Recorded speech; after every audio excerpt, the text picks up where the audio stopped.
నిన్నటికి చంద్రబాబు నాయుడు గారు 4వ పర్యాయం ముఖ్యమంత్రిగా అధికారం బాధ్యతలు చేపట్టి 100 రోజులు అవటం. ఈ 100 రోజుల్లో ఏ కార్యక్రమాలు చేశామని చూస్తే 20 రోజులు వరదే జరిపోయింది.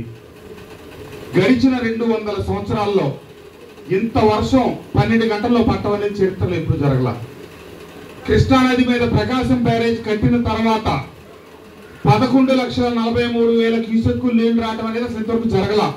మొట్టమొదటిసారి 11,43,000 క్యూసెక్కులు నీరు వచ్చి ఇబ్రహీంపట్నం మండలం అంతా అతలాకుతలమయ్యి నేషనల్ హైవేకి వచ్చి నేషనల్ హైవే మీద నుంచి కూడా దాటి గ్రామాలకు నీళ్లు వచ్చినాయి.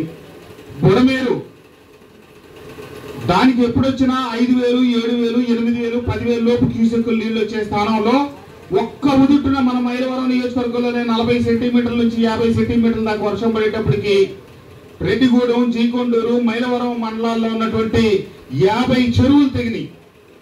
ఈ వరద వర్షం తెగిన చెరువులు అన్ని ఒక్క ఉదుటి వచ్చి బుడమేరులో పడిగేటప్పటికి 7,000, 5,000, 8,000 క్యూసెక్కులు వచ్చే బుడమేరు ఎకాఎకున 3 గంటల నుంచి 4 గంటల వ్యవధిలో 40,000 క్యూసెక్కులు నీళ్లు వచ్చినాయి. వెలగలేరు దగ్గర ఒక రెగ్యులేటర్ ఉంటుంది. ఎప్పుడు ఇటు సాంప్రదాయంగా వచ్చే బుడమేరుని విజయవాడ ఈ గ్రామాల ముంపును కాపాడటం కోసం అక్కడ గేట్లు పెట్టి ఇబ్రహీంపట్నం దగ్గర ఫెరీలో కలిసేటట్టుగా ఒక కాలువ తవ్వున్నారు. ఈ 40 ఏళ్ల బట్టి ఆ కాలువ ద్వారా వెళ్తా ఉన్నాయి. దాని కెపాసిటీ 8,000 క్యూసెక్కుల నుంచి 10,000 క్యూసెక్కులు.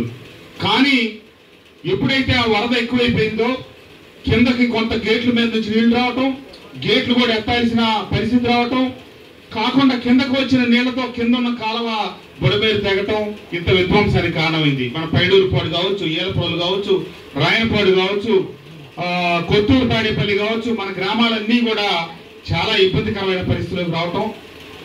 గత ప్రభుత్వానికి ఈ ప్రభుత్వానికి, ఆ ప్రభుత్వంలో నేను శాసనసభ్యుడిగా పనిచేశాను, ఈ ప్రభుత్వంలో శాసనసభ్యుడిగా పనిచేస్తా ఉన్నాను.